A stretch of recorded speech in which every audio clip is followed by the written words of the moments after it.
Okay, Mom, you're on. Well, in 1950... The beginning. Wait, everybody! Everybody! I'm cute. Georgia, you want to come in here? I'll watch him. Tom is in the process of making his way here, so we... Okay. I'm going to sit right here, too. Start talking, you can watch the video. In December of 1955, I was still in school because I didn't graduate until January of 56. And your dad came to the high school, supposedly just for a casual visit, but I found out my former boyfriend, Ernie, introduced us. He called me out of study hall to introduce me to Bill. And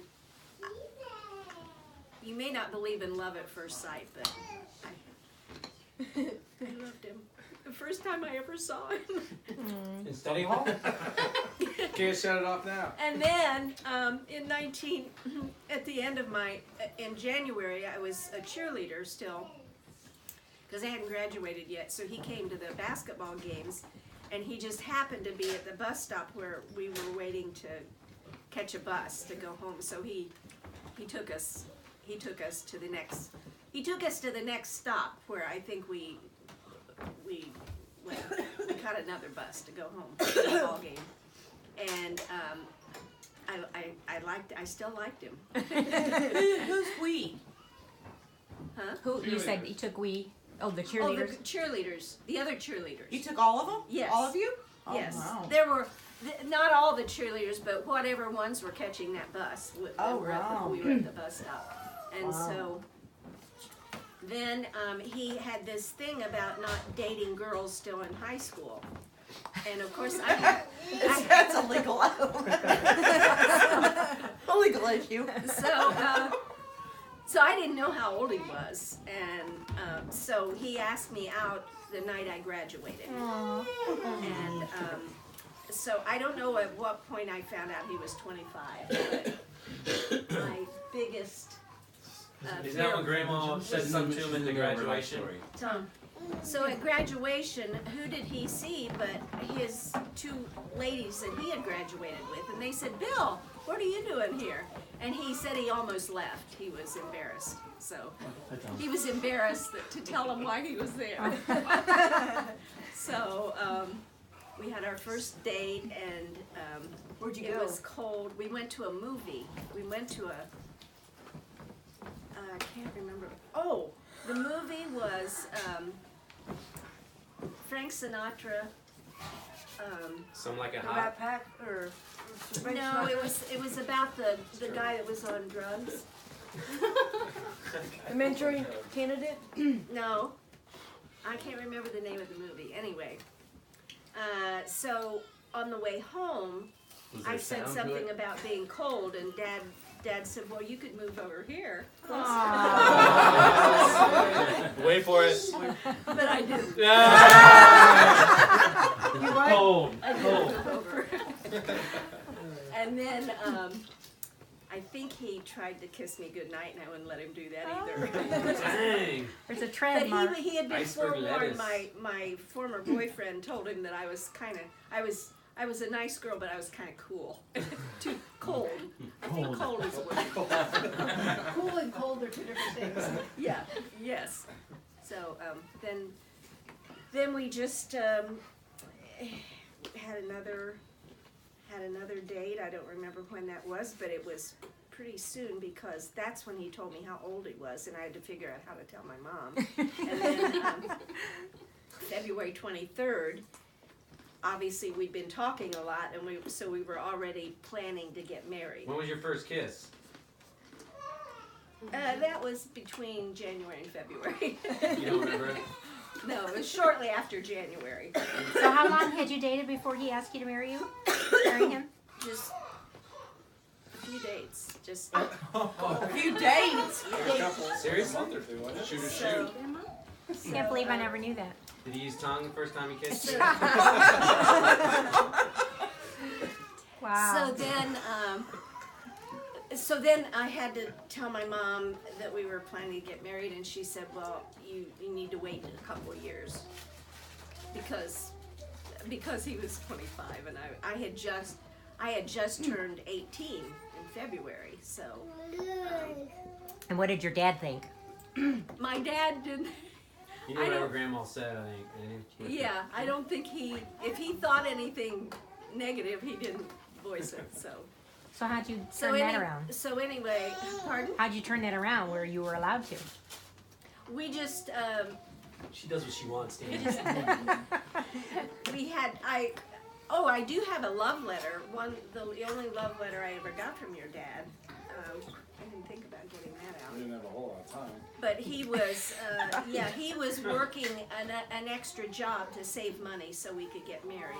He was working at Ranco, a factory, and in addition to his regular job at the Bureau of Bureau of Motor Vehicles, or Highway Patrol. and the Highway Patrol, the Highway Patrol. And so then we didn't get to see each other very much because he was working day and night, and so the letter in his letter he's finagling how we can get together, now and then, and so we decided on the September 1st date, and I can't remember what my mother's reaction to that, but I guess she obviously. I know what it was. But she was okay with it. I think she saw he was a good guy, and so then we were married. We lived in Columbus for 3 years, 1 year, and we saved up money to go to Cedar for him to start back to school, because he'd already gone 4 years to Ohio State and ran out of money, and so but very early on, like our first date, he wanted to go to church with me, and he started going to church, and he just soaked everything up. He was, the first time our pastor preached on the second coming of Christ, he went up to him afterwards, and he was just serious as all get out, and he said, "You ought to put that in the paper so everybody will know." And so then we got, our first apartment was a furnished apartment. It was $60 a month, and we couldn't afford that. So, no, it was $80 a month. So we lived there 1 month until the $60 apartment was available, and we moved there. And then we lived there until we went to Cedarville. Was it furnished? We lived in The pardon me? apartment was furnished or no? They were both furnished. Was And that common back then? the apartment, excuse me? Was that Furnished common apartment. back then? I don't know. I don't know if it was common, but that's all we could afford. So then we got a furnished apartment in Xenia, and then when we were expecting Mark, we moved to Cedarville. Whoa, back up. Back up. John, What? behave. We moved to Cedarville because there was a couple that went to Florida every year, and they rented their house out, and so we lived in that house, and that's where Mark was born. And then we moved back to Xenia into another furnished apartment and lived there until your dad graduated, and then we moved to Is that the house that got blown away with the tornado? yes. Then we moved to where did we move? Trotwood, where he started teaching, and then by then I was Who was- pregnant with Jenny. So Jenny was born in Charlotte? Jenny was born in I already did. I just did a second. Trotwood. Yeah. Jenny and Barry and About- Peggy were all born born in at Trotwood? Good Sam when we lived in Trotwood. Wow. Yeah. Forgot the years. So Barry was born at Good Sam? Teddy. Yeah. Teddy. Right. Right, give me the ball. Yep. My valley girl. Right. And so I worked at the High Bureau of class. Probation and Parole in Dayton, and so before Jenny was born, I quit, and then I didn't go back to work. I didn't go back to work. I had a newspaper job where I had boys come to the house. I remember that. And it was, I made Remember enough Mark? to buy our first station wagon, which we needed because we had more kids. Do you remember Mark? Those newspaper guys coming? So, then that was just the beginning. Think of more later, but And John was a surprise in 1978. That was the flu. The yes. flu. The Sarah flu. Mom, do you remember in Huber Heights, the choir director I had, and it turned out he had been one of your paper boys. You guys came to a concert, and I don't know if he recognized the last name or you recognized his, but it turned out that choir director I had, I can't remember what his name was, but the first one I had, he had been one of your paper boys. Is she having a rough time? She slept like 15 minutes. It's all up her bedroom with. You do have a hotel room, don't you? Yeah. Mark. I have a megaphone that when I don't like something, I just put it up. Oh, didn't throw the ball. Go get the ball. Go get the ball. Go get the ball. I don't know if you guys do you remember your dad? If you would be, maybe he didn't do it to you. If you would be sitting, concentrating on something, and Dad would peek out around the. For like 10, 15 Do you all remember that peeking out around the? Yes. This his thing. hand over top. Leo was Yeah, and then the next time you all look, day. the next time, oh yeah, that. She's like, And then the next time you look, he'd be down at the bottom and you never knew where he was going to pop up. Yeah. We could leave this set up, and whoever wants to take your place to say something. That would be good. That would be good. If you turn it down lower. It's still rolling.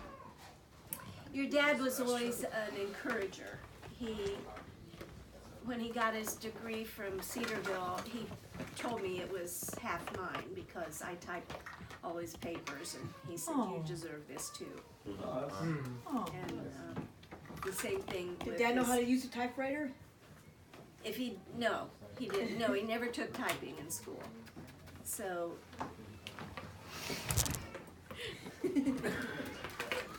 And when we started to play golf, I was not good at all, but he made me feel like I was. Made me feel like I knew what I was doing. Yeah, I think it was. That was nice. I want Action. People are to starting to stay talk. there. Stay there.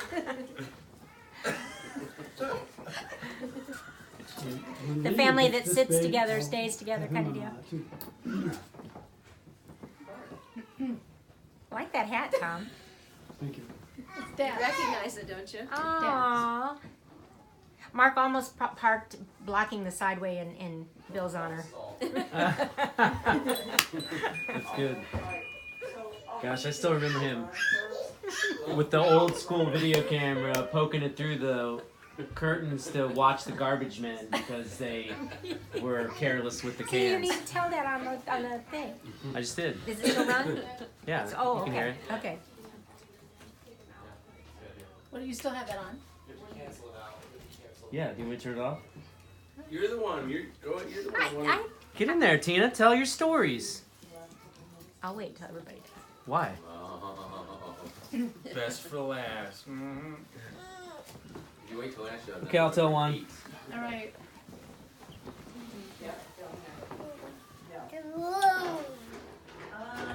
Truck. There was a time. I remember one night. There was a bat in here in the house, and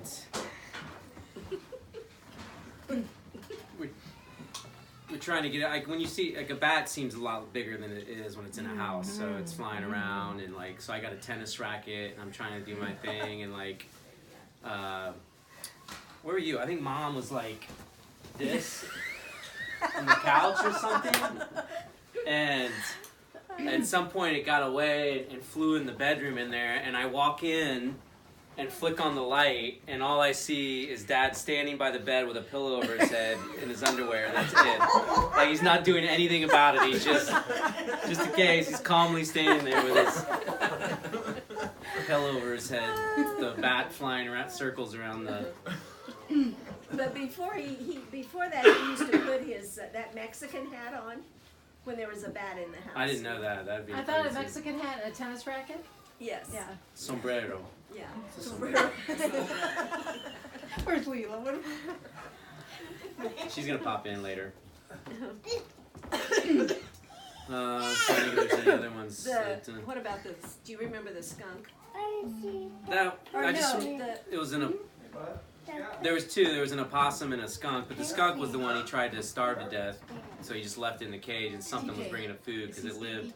It sat in the cage out in the front 30 yard days. for 30 days. Finally, the neighbor, John guy that ran the apartments, just came over, threw a towel over it, and like chucked the skunk out of the cage, and it ran off like no problem. It was But funny. the pop was the what was it he drowned? It was the rat. I didn't know Smoke that. bomb. Do you remember the rat? Well, that's the story I was gonna tell. Okay. I just remember you couldn't do anything like that without it being some like. Yeah. The mouse traps had like this strange concoction of peanut butter and cheese and like on the traps. I used some sort of master trapsman or something. When we were first married, we had a mouse in the apartment, and he hit it with a broom, and then he felt sorry for it. And so we both stood around until the mouse revived and ran off.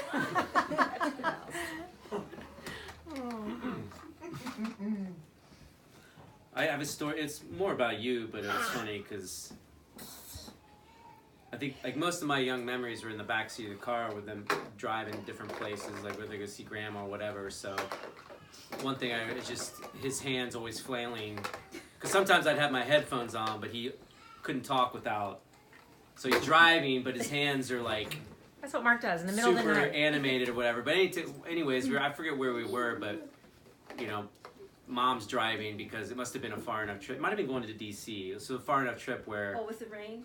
Yeah, so all of a sudden it starts to pour down rain and Mom doesn't drive enough, so she doesn't know where the wind... So her head is down looking for the windshield wipers and Dad is just losing his mind and like we see headlights coming straight at us like that we might be on the wrong side of the road. And Dad grabs the wheel and pulls it over and the whole time Mom's kind of oblivious because she's looking for the windshield wipers. And Dad and I are just both, I'm sure, look like ghosts because the headlights look like they're coming straight at us. I'm sure you're exaggerating. I don't think so. So. That's how Mark talks. We'll be in bed before we go to This is sleep. about me. And he's talking, and his hands, it's pitch black, and he's talking with his hands. I'm like, you realize I can't see you, right? The other thing I remember about traveling with him is his dad is that he was, anytime that like an exit sign or something on the highway telling you where to go, anytime he didn't make the right move, he would just, he wouldn't curse, but he was just furious and would talk about the city planners and how like who gets this job? Like, can't they make this more clear? And like just going on about like there must be a city engineer somewhere that he could have a talking to about that. What about I knew something that's odd. I thought Laura was perfectly normal to do that, 'cause that's what I'm here. what about going off the exit and doing this? Oh yeah, he would always act like it was like a race car. Like when you're going around the turn, like it was a real desperate. You had to keep I think turning. he did that for all of us. Yeah, he did that kind of stuff all the time. And son of a gun, that's what I remember all the time. Was like when he was mad or frustrated with something, it's as close as he would get to cursing. Okay. I'll go I'm next. sure I'll remember some more. In the hot seat. Okay, I'm really in the hot seat now. I remember when I first came to live here with Mom and Dad because I just got back from Africa, and I had a whole bag of suckers, the Tootsie Pop suckers, and they kept disappearing, and I couldn't figure out why, and all I found was the sticks and the wrappers. What they got to it ate the. So then that's when I discovered there was a rat in the house, and that thing was big, and Dad was trying to catch it with with cheese, and I go, Dad, this thing is hooked on sugar. It wants sugar. So I put candy in there, and sure enough, we caught it. We had a Oh, live, I wish that was in the days. A Like live today, we rat. could make a whole television show of you and Dad going around catching rats. And that was one mean rat. I I mean, bet. anytime you got near it, it would hiss at you. So Dad put it in a trash can. Oh well, let's see, he was trying, no, first he tried to starve it.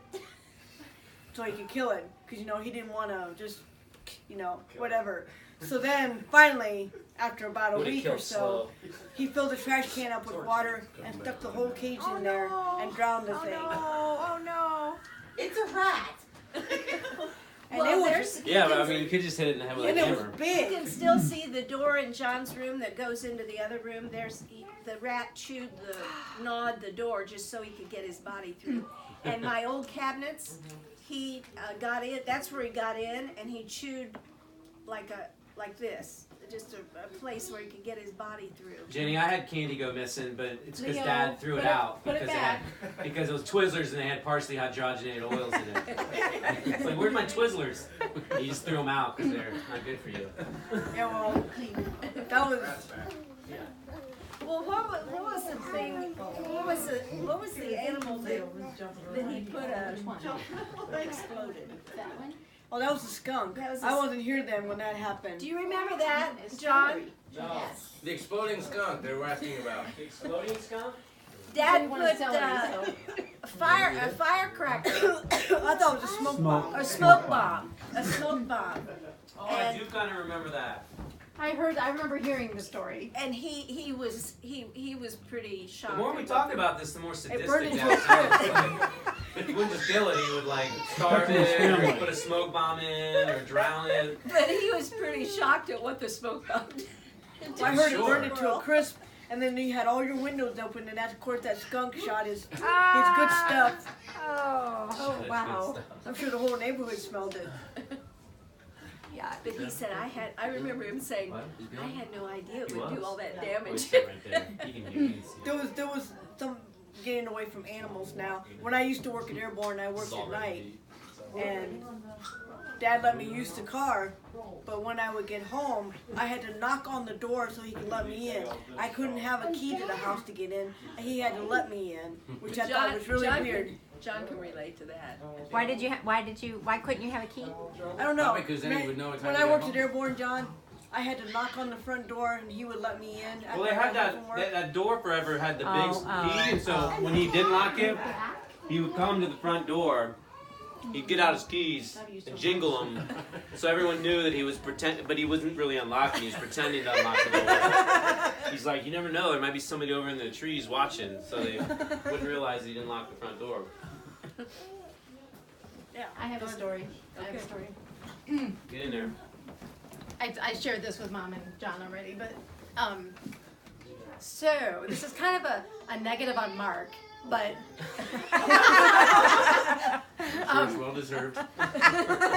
we were teenagers, so you were still living at home in Toledo or whatever, and I don't know exactly in what manner you did, but you kind of were teasing me about my body shape, my weight, specifically maybe my back end, okay, and Back it up, girl. and Dad's wonderful reassuring comment to me was, "That's okay, Peggy. You can marry a Mexican. They like round women."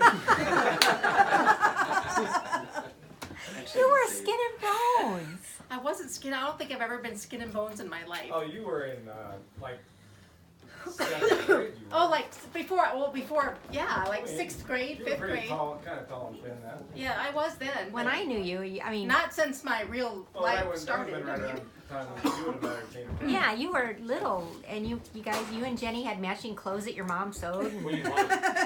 Yeah, Mark. But yeah, but yeah, that was a brother's job. That's to. Oh, I missed, what did you say? I missed what you said there. I think she said she was skinny and thought she was fertile. I don't know. That's something like that. I don't know. I forget where the cutoff. Somehow, I don't think that's what she said. Interpretation, big time. Yeah, right. I'm trying to remember what other thing were we talking about with you? Thomas. Windshield. Oh yeah, he's so meticulous about windshields. That I am. I'm that way now too. And whenever we would visit, and then it was time for us to leave, Dad was always out there washing our windshields with newspaper. You know, this is scary because he created a clone. I mean, it's just uncanny, the clone over there. Everything. And he always, when I know when you all left, and he always reminded you to wear your seatbelts. And he wasn't one to say "I love you," but I think that was his "I love you." You'll find Windex in our trunk right now for that very reason. His way of hugging us was always that, like that Yeah. elbow Yeah. thing Yeah. and whatnot. Okay. One of the things that I always appreciated about Dad was he seemed to always, he was such an observer about our children, and I remember once him telling me that he's like, you probably don't want to get Molly's IQ tested, because he was basically inferring that it would be really high and it wouldn't be really good for her to know that. But he just thought, he was fascinated with their different unique things. And go ahead. Oh, break time? Thank you. Yay, you come with me. But whether it was My Eric girl. and his Legos, or he just found something very positive to say about he was the first person that told me, I think, that some colleges let you build Legos to, like, as an entrance test or something like that. He was just he loved watching Eric build things with Legos. And then he loved watching Molly, was so independent and So so is that, self. you tried doing that and they didn't let you in, so you went in the army? Is that how that works? He was talking about Eric. That's okay. I didn't play with Legos apparently. Cut! Cut. It's time to eat.